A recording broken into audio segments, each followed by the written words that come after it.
My name is Caitlin Peacock, and today, before I start my personal experience presentation, I'd like to ask everyone in the class who has played a high school sport or something with competition in high school. Waiting for hands. Okay, thought so. This story is from my senior year, and it's one of my last field hockey games before our final championships. My school, Spalding from Barrie, versus the Solons from Montpelier. Before I start my story, I'll tell you guys why I picked this experience.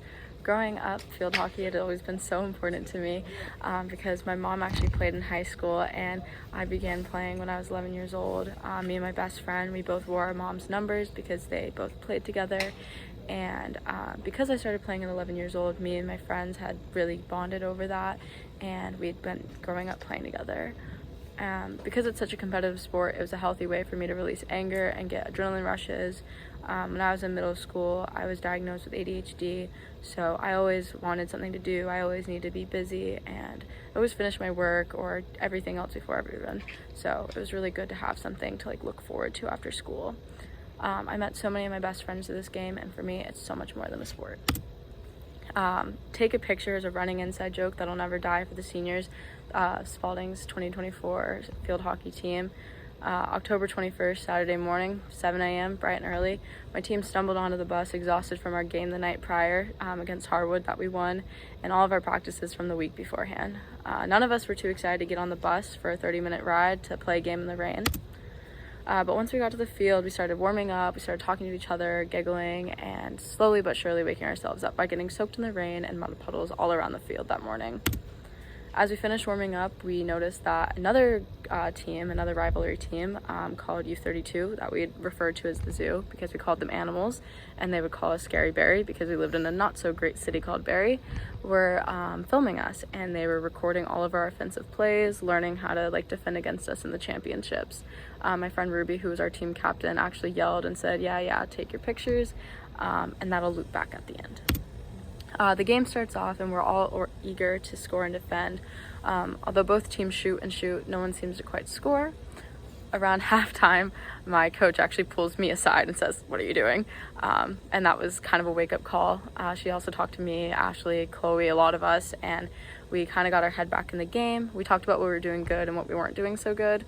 We were actually passing too much for once, and they just kept getting intercepted, so our coach told us to take a little bit more of an independent route and to try to dribble the ball up, which we did.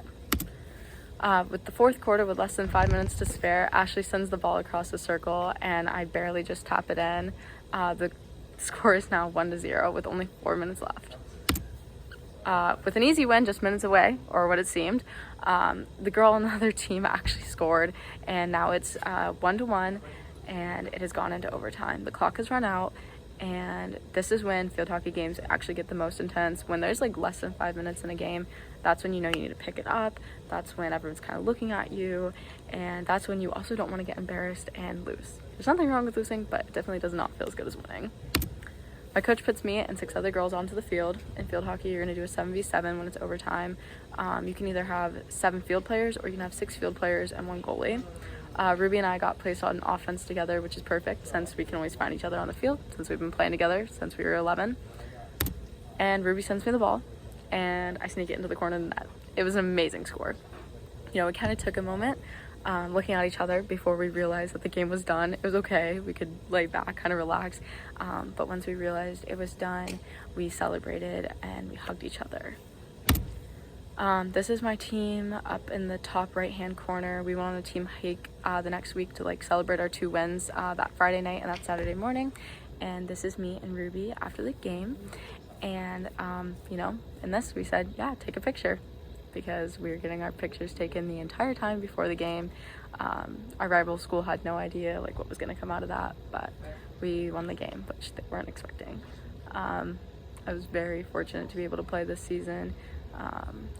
Because I was at Norwich, I was very fortunate that my high school let me play for them and for the college team there, and I'm super happy that I got to. Thank you.